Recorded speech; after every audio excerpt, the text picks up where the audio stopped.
putting an end to identity politics. This is the Kevin Jackson Radio Show. You must hold on, folks. Kevin Jackson here is who you're listening to. KJRadio.com, 844-551-8255. And let me tell you why. Because you're going to get tried. That's what we talk about in the vernacular. Man, you going to try me? See, the devil's going to try you. He's going to try you every single day, every moment of the day. I'm not talking about the temptations of life.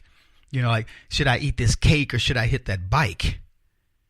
I'm not talking about that, even though, yeah, the devil's going to try you with that. But the job of the devil is to demoralize you. And if you want to use the cake as a metaphor, yeah, go ahead. Get a little bit bigger. Come on, you'll enjoy that piece of cake, right? Oh, but you're not going to enjoy the weight that it puts on you, which is going to make you feel smaller. But aren't you going to get something good out of that cake? See, the devil ultimately wants to make you feel small. He'll disguise what he's doing to you. It'll feel good temporarily, but it's not going to be good for you in the long run.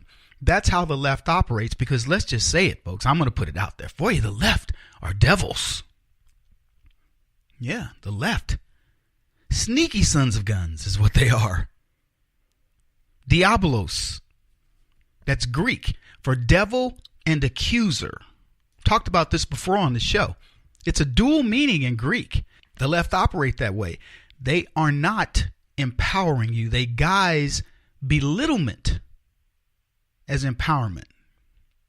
And they do it with every single group that they attack. That is their modus operandi, is to divide and conquer. And they do that by making you debate the yin and the yang of yourself.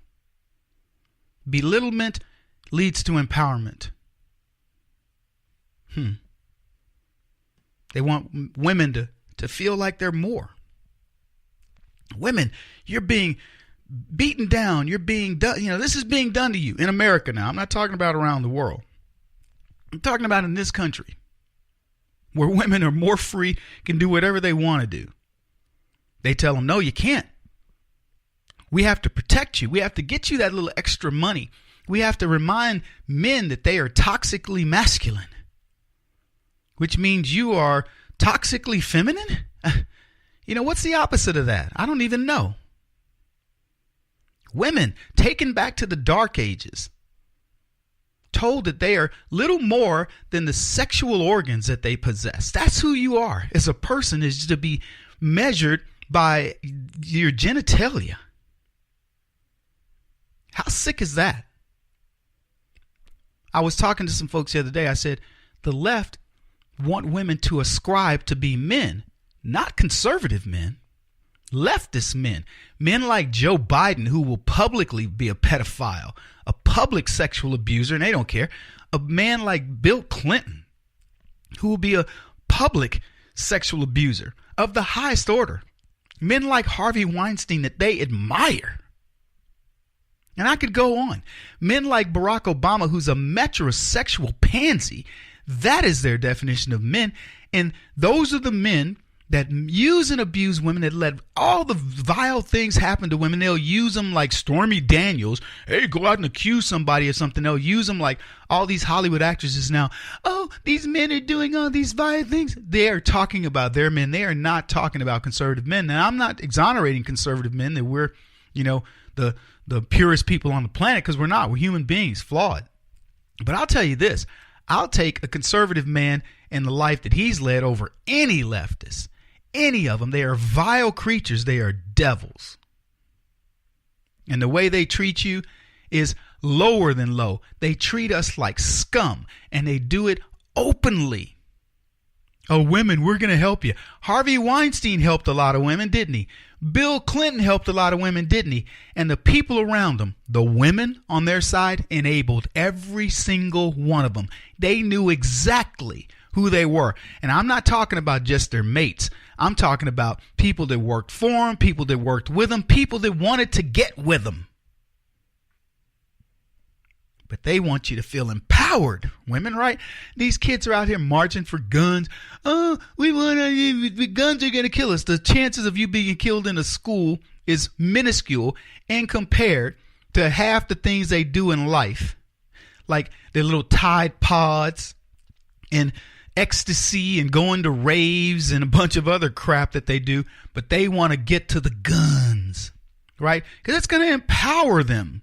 Yeah, same way it empowered the people in Russia that were killed by Stalin, the people who were killed in Thailand by Pol Pot and others. Yeah, they were so empowered after they got their guns taken away. Yeah, that's empowering. Sure it is.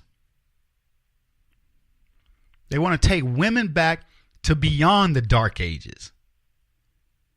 They've removed a woman's femininity, which, by the way, is her strongest weapon. Give me a woman's femininity or give me a gun. I'll take femininity for 2,000, Alex. Are you kidding? It's the most powerful thing in the world. It's an elixir. They do the same for blacks, too. The N-word, right? Oh, we can't say the other thing, so we're going to call it the N-word. Because what? That's going to save black people. A word that we use every day, 10 times a day, and twice as much on Sunday. And they're going to save us from ourselves, right? They're going to save us from that word. Oh, that vile word. Oh, my gosh. How childish is that?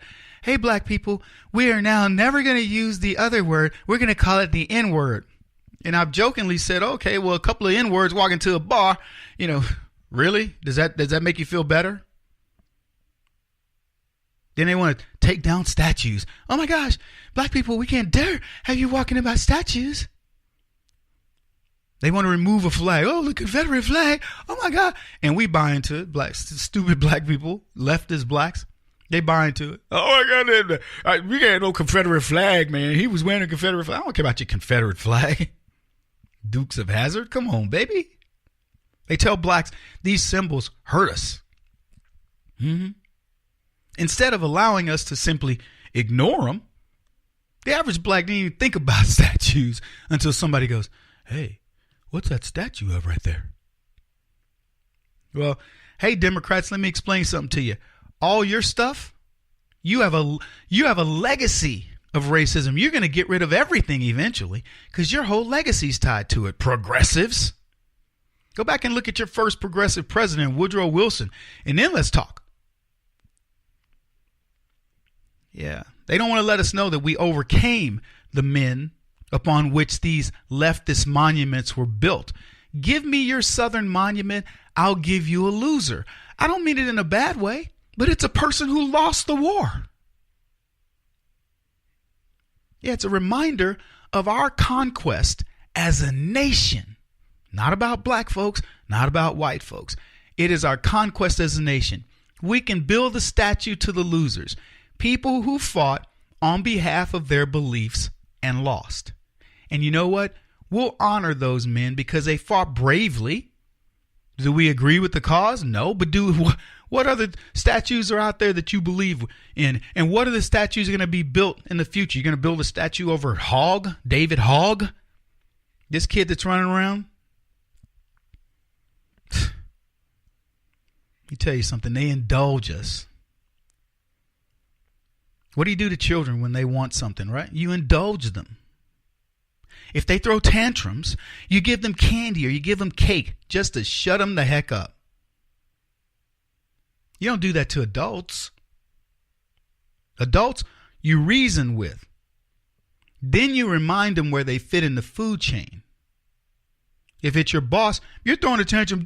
Come on, Ted. Blah, blah, blah. And Ted's like, calm down, Susan. Calm down. Well, Ted, I blah, blah, this and the other. I understand. Okay, let's be. And if she continues to go, Susan, hold on a second here. You work for me. You need to calm your butt down. Oh, you're right, Ted. Okay. Do your potential mates, do they indulge your tantrums? How many tantrums could you throw with your mate before somebody goes, I'm done with you, man? We indulge children at times because they're learning, but black leftists aren't learning. They're getting indulged. And these millennials aren't learning. They're being indulged. Now, you guys ask me all the time, Kevin, what's up with the black vote? When they see the destruction that the party's causing the black community, and I could say the same with millennials because they're voting leftists like crazy. And the answer lies with families. But the bigger thing is this, and you're going to remember this segment.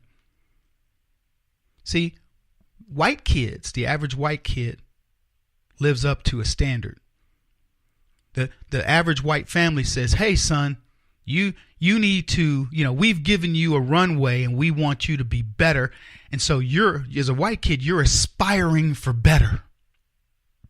As a black kid, sadly, we aspire not to live down to the expectations of our situation and our parents and our conditions. He won't stop until he's the top-rated radio talk show host in America. What kind of weird competitive freak are you? This is the Kevin Jackson Radio Show.